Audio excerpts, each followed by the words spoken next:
Good morning, students. We are studying our chapter 2, Microorganisms, Friend and Foe. In this chapter, we are studying various methods of food preservation. In the last presentations, we have studied about various methods of food preservation. Today, we will also see some other methods of food preservations. I have learned that aim of food preservation is to preserve food for later use. One method of food preservation is vacuum packing. Vacuum packing keeps food by sucking air out from its packaging. Food is thus prevented from spoiling because there is no air.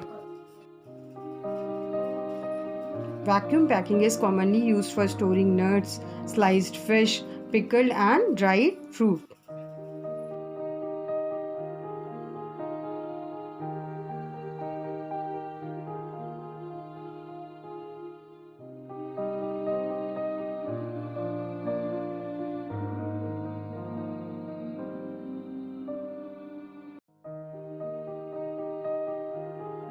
Next method is waxing. Waxing of fruit and vegetables is also common.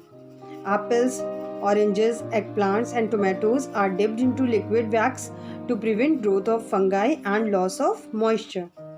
Waxed fruit need to be washed thoroughly or peeled before eating. This is the precaution we have to take before eating a waxed fruit. We have to wash it thoroughly or it should be peeled before eating.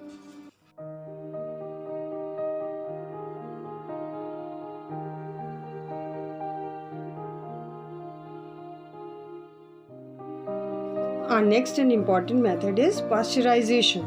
Pasteurization means heating food to a certain temperature for some time, followed by rapid cooling. Heating at such high enough temperature kills most bacteria. However, it does not affect the taste and nutritional value of the food.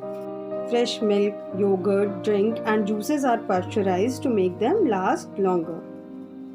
Now our next topic is history of pasteurization. The French scientist Louis Pasteur invented pasteurization. To remedy the frequent acidity of the local wines, he found out experimentally that it is sufficient to heat a young wine to about 50 to 60 degrees centigrade or Celsius, that is equal to 122 or to 140 degree Fahrenheit, for a brief time to kill the microbes.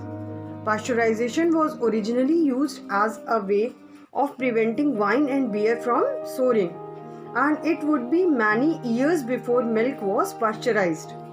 Pasteurization of milk was suggested by Franz von Soxhlet in 1886.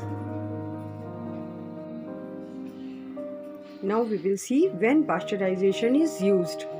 Pasteurization is used for number 1, when more rigorous heat treatments might harm the quality of products.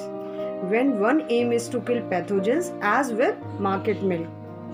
In the market milk, only one aim is there, that is to kill pathogens. When the main spoilage organisms are not very heat resistant, such as the yeast in fruit juices, yeast can be killed very easily with the help of heat.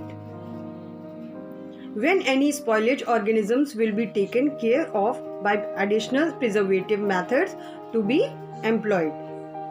When competing organisms are to be killed. These are the 5 conditions for which pasteurization is used.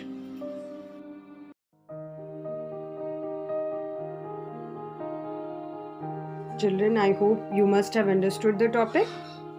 Thank you, children.